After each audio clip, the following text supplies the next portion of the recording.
Ladies and gentlemen, I'm Saeed Ibrahim, the editor of Somaliland Chronicle. I'm here with Alyssa Annis. She is a member of the Sharaka organization. It's an organization that actually works in bringing people together from the Abraham Accords. And again, they organize delegations and actually do a lot of important work. But before I get into that, I actually want to get you to actually talk, some of the core functions of the organization, specifically as it relates to the Abraham Accords. Of course. So Sharaka was founded right after the Abraham Accords, really with the purpose of building bridges across the Middle East and across the region. The Abraham Accords gave a pivotal moment in history for people to connect with each other and for stereotypes that existed in the Middle East, in North Africa and beyond between Muslims and Jewish people and between people of different races and communities to be able to be the organization that breaks down those stereotypes. What we really do is we bring delegations to Israel. We bring delegations to Israel to meet with people of many different religions, Israeli Arabs, Israeli Christians, religious Jewish people, secular Jewish people, with the purpose of them understanding what really happens in the land. Who are the Jewish people? But more than anything, the Abraham Accords connect us back to the people of Abraham. And we also do a lot of aspects into what are the Abrahamic people, what are the Abrahamic religions, and how can we learn from the past in order to build bridges in today's society. Another one of our aspects is here right now today. We're in Poland. We are in Krakow, Poland, correct? We're in Krakow, Poland. And we yesterday participated in something called March of the Living.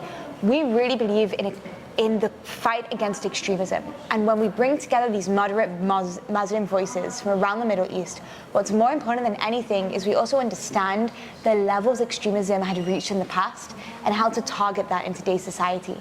And we see the Holocaust as one of the prime examples of extremism, which only happened 81 years ago, and how the Nazi regime started with simple laws against the Jewish people, and where it ended with the murder of 6 million innocent Jewish people and 11 million victims of the Nazi regime. And we look at everything that happened then, and we learn the lessons of extremism, and how today to pave the path for a better future, to build bridges with different people, with different communities. With never again, I mean, obviously that's not just a slogan, but when you really, think about it, and especially, for myself, somebody who's visiting the concentration camp for the very first time, seeing the industrial scale of the atrocity, and then thinking, how did this actually happen? It happens when others actually don't speak up. So one of the things that you guys are doing is actually make sure people, anti-Semitism, hate in all of its forms has really no place in our world. And again, tell us the delegation that you guys organized that actually, that I am a member of. Tell us all of the different people that were actually on the delegation, and specifically when every one of them visited, the museum and participated in the March of, for the Living. What were their general takeaway? How did they? So we are here today on this delegation with 22 Muslim leaders from across the Middle East and North Africa. We're talking about professors, journalists, imams, sheikhs, to people that have influence in their countries. These people are from 7 different countries, Muslim countries, and each and every one of them is a role model for their society, is a voice targeting extremism and trying to bridge between their different worlds.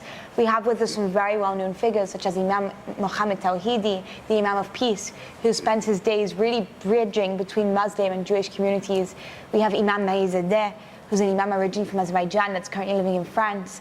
We have Luay al-Sharif from the UAE, and all of these voices are coming here to learn what happened. But more than anything, and you said it very well, Saeed, a lot of people within this region are not educated on the Holocaust, or they're educated in a region where there is denial, where people deny what happened and beyond deny what happened, where they also forget what happened. They don't want to know. And therefore we come together with these leaders to say, look, we're going to show you something that you didn't grow up knowing what happened. And I promise you, and you can share your experience in a moment, but no participant that I've ever brought to Auschwitz has been able to leave without being touched and been making an internal vow to themselves to make sure that humanity never forgets. And I think today we had this reflection session and going round and hearing everyone's opinions and how much it affected everyone and how much they didn't know before they came. That is really the purpose of what we're doing, to learn about this and to make sure that we spread this message to combat extremism in today's society and to build bridges with each other as well. And one of the things I actually just want to mention, and we just spoke to Noam, who's also a director of the Sharaka organization, is the similarities between the state of Israel and the Republic of Somaliland. In that there is a shared tragedy. Again, the Isaaq Genocide, where 250,000 of our people were basically murdered, really is a very small sort of scale, and not compared to 6 million Jews being massacred.